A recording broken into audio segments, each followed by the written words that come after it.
Thank you, Minister Al-Mallah, for your participation in today's events and for your timely remarks. I'm Marty Durbin, President of the Global Energy Institute at the U.S. Chamber of Commerce, and I'm pleased to be joined today by John Chrisman, Chairman and President of Apache Corporation, and Lorenzo Simonelli, Chairman and CEO of Baker Hughes. Thank you both for being here. Thank you. So, Apache and Baker Hughes have each operated in Egypt for many years, and both are increasing investment as Egypt's expansion of energy production continues to grow. So you understand very well the needs of the country and the region when it comes to both economic development and environmental stewardship. So to begin, I'd like you to tell us about your company's operational footprint in Egypt. And from your point of view, what are the opportunities and challenges for Egypt as it works to address not only the transition to clean energy within its borders, but supplying countries in Europe and elsewhere that are increasingly dependent on imported natural gas for both energy security and environmental goals. So John, why don't we start with you? Thank you, Marty, and it's an honor to be here today.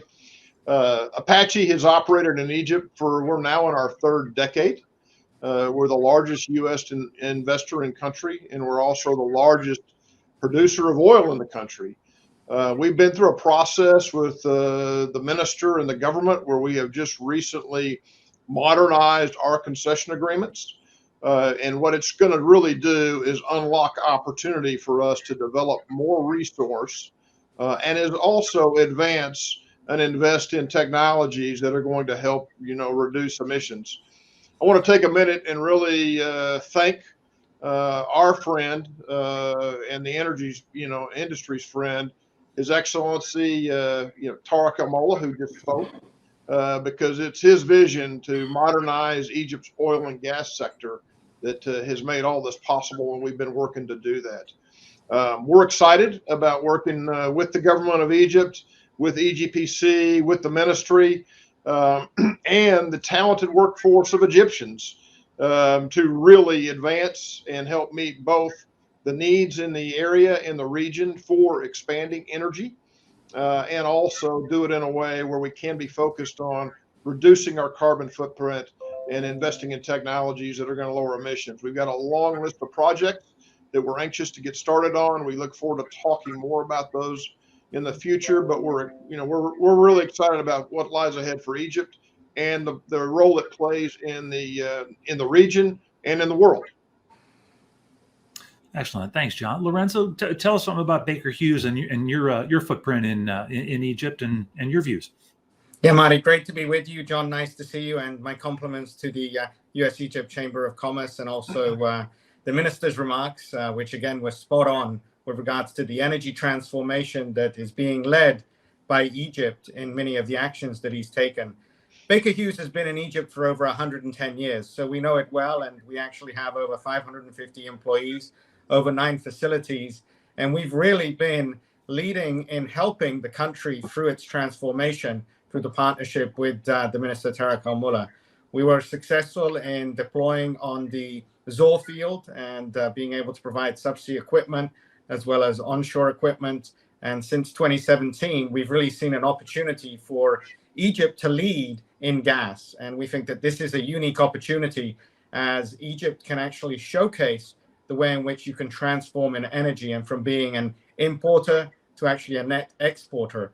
And that's what we're looking forward to in collaborating. And as we look ahead to COP27, I think it's a unique opportunity for really a country that's going through transformation to be pragmatic and also showcase the world how it manages energy transition. So excited about being here today and the collaboration that we have in Egypt's growth. Wonderful. Well, as we heard Secretary Kerry and Suzanne Clark, President CEO of the U.S. Chamber, discuss earlier in the program, one of the major accomplishments at COP26 in Glasgow was the Global Methane Pledge, which more than 100 countries committed to reducing economy-wide methane emissions 30% below 2020 levels by 2030. A lot of numbers in there. Now, I know that the oil and gas sector has taken significant steps to support this progress by reducing methane throughout its operations with high-tech sensors, best management practices, and more.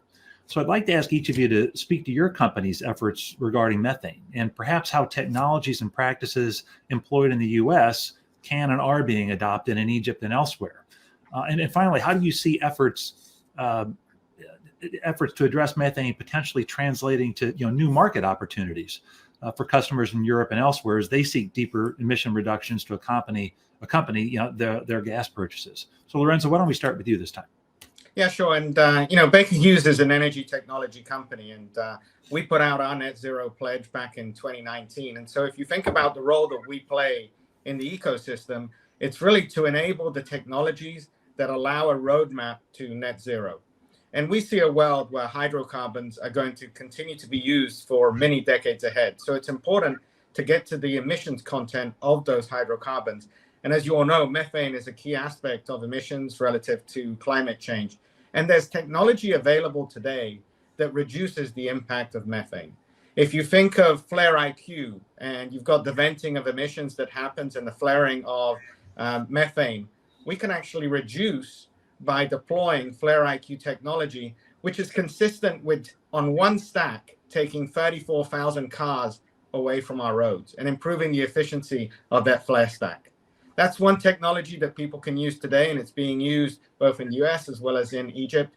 The other area is zero bleed valves. And again, many know that methane is emitted through valves, and we have new technologies that allow us to have zero bleed positioners that really take the high pressure gas direct from the pipeline so that you no longer actually have the emissions taking place. So it allows us to control the plant environment and actually reduce fugitive leakages through the emissions containment. And we think these are, again, very important. As we look forward, we continue to see regulation develop. We think that's an important element. The industry is doing a lot by itself, but there are also uses of methane. And that's what we've got to get to, is the containment and then the usage, capture, detection. And across the emissions management space, we're deploying several technologies to enable that methane reduction. Excellent. Well, John, let me invite you to address Apache's approach. Well, Marty, as you know, we are a pure play upstream E&P company, right? And so our core competency is finding oil and gas and producing it as efficiently as possible. And we want to be a leader in ESG. And so we've taken an approach of setting aggressive short-term targets because those are things that are within our control, that we can deliver on. And for example, in the United States last year, we set a goal to eliminate routine flaring by year end 2021. Not 2025, not 2030. And we achieved this by the end of the third quarter. And so that's something we're really proud of. It really helped us kind of reduce our methane intensity in the U.S. by less, where it's now less than 1%. So a great goal. We achieved it early, and we think we can continue to now take that and integrate, our strategy into what we're doing in Egypt. We've just modernized the PSCs. We've got a long list of projects that we're working with the government to start to implement, and I'm excited about them. But it's things like, attacking routine flaring in Egypt, like we've done in the U.S., switching fuel where we're not burning diesel, actually can start to use some of the natural gas that's in the field to drive some of our equipment and so forth. And even looking at, integrating some renewables into our operation. We're looking at things like solar panels or things for our energy needs. So, we're a big believer in it's going to take everything, and it's a collaboration. And we're looking forward to doing our part and continuing to set short-term goals that we can deliver on that are going to make an impact. Okay, well, clearly there's some significant progress being made here and reasons for optimism for being able to address methane. So let's turn now to some of the broader sustainable development goals. So with the spotlight on Africa ahead of COP27, we can expect the importance of energy access to economic development will receive increased attention. And in fact, in our pursuit of ambitious climate policies, sometimes we overlook that energy equals opportunity, and hundreds of millions of people in Africa and around the world need affordable energy for food supplies, clean water, healthcare, and basic transportation. So John, starting with you, as companies that operate on the ground in Egypt, what can you share about Egypt's efforts to help address poverty and enable sustainable economic growth through expanded energy access in Africa, particularly the sub-Saharan region that faces the most extreme poverty? Well, Marty, I mean, what you're talking about is it really aligns with the UN Sustainable Development Goals, and it's number 7 is affordable, reliable, clean energy. And you touched on the numbers. I mean, if you look at around the world today, I think there's nearly 759 million people that lack access to electricity. There's about 2.6 billion that don't have clean fuels for cooking. And there's an opportunity here to close that poverty gap, because where people have access to affordable, reliable energy, right, they're healthier, they have access to education, and there's the opportunities to, raise the standard of living for their families and their countries. And so I think Egypt, sitting in Africa, where it has the opportunity to not only meet its growing needs for energy, but also help meet those needs around the world, it's really exciting. And I think the key we can do here also is not only help meet the energy needs, which we believe oil and gas is going to be a part of for many decades, but we also can do it in a way where we're, improving our footprint, lowering our emissions, and attacking both. And so we think Egypt's in a great position to do that, and they've had the vision and the leadership to position themselves accordingly. Great. Lorenzo, would you like to add to that? Yeah, definitely, because I think we're at a very interesting time, and we hear the debates around the importance of energy security, also energy being sustainable, energy being also cheap and affordable, because we have the reality of a developing world that needs access to energy. And so there has to be very much a pragmatic approach. And as we look at this, I think COP27, and in particular the role that Egypt and other developing nations play, is in showcasing the way in which we can move to a lower emissions environment without fuel type. And so what that means is it's not so much the fuel that is the question, it's how do we abate the emissions associated with all the fuels. And we're big believers in natural gas. We think what you've seen in Europe and also the US and the reductions in emissions is thanks to the move from coal to gas. We think that renewables alone is not the solution for Africa. And in fact, the high demand that they'll need from an energy consumption perspective, and also to make it affordable. So we really break it down into 3 pillars. And we think that the first is, let's transform the operations we have today with available technology. And as you look at the IEA studies, you can already achieve 40% plus of the required emissions reductions by utilizing capabilities today, and also continuing the transition towards natural gas. And then as you start to deploy new technologies that are available to us, such as CCUS, such as the transition to hydrogen, more efficient, also remote operations, we get to another 20% of really capability towards the Paris Accord of reductions. And technology is moving very quickly, where the remaining 40%, we can work it through over the course of the next few decades. I think we've just got to be sensible in the way in which we approach it. And technology is not going to be the aspect that's going to stop us. It's going to be how we make sure that there's the right policies and also the right working together across both the areas that are developing and the areas that are already developed. Important points. Well, natural gas has come up many times during today's program. So let's build on that discussion a little bit. And we know that the U.S. is a case study for how expanded energy production from natural gas can strengthen the economy while lowering emissions. And we know there's great potential that the same model can be applied globally, especially as it relates to displacing existing or planned coal generation, as you mentioned, Lorenzo. So actually, Lorenzo, why don't I turn to you first? I mean, if you want to share your thoughts on that potential, which or expand on them, and also, but we want to get your views more specifically on the longer term prospects to transition to lower emissions economy powered by hydrogen technologies that allow continued use of existing oil and gas resources and infrastructure. Definitely, and it's a journey. And I think as you look at the evolution of natural gas and LNG, we've stated publicly that we see a required installed capacity of 850 million tons of LNG, which is close to doubling what we have today over the course of the next few years to 2030. In addition to that, we think that natural gas can continue to displace and be utilized. And when you look at the ambitions and also the efforts by Egypt really to be an East Med hub, that's going to be a great advantage, not just to Africa, but also to the Mediterranean and some of the European countries that need access to that gas. And as we go forward, again, with the right technologies, we see that natural gas and LNG naturally evolve into a hydrogen economy as well. Hydrogen can be one of the zero-based emissions fuel types. We know from different technologies how to actually produce it. We've already got gas turbines that can run on 100% hydrogen. And that network and infrastructure needs to be developed as we go forward.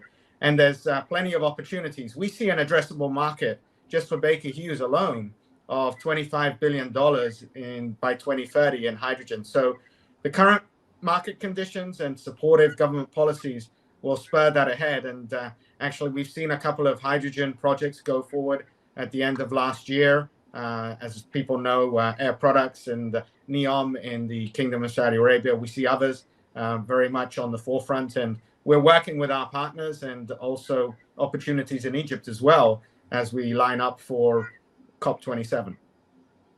Excellent. John, would you like to add to that?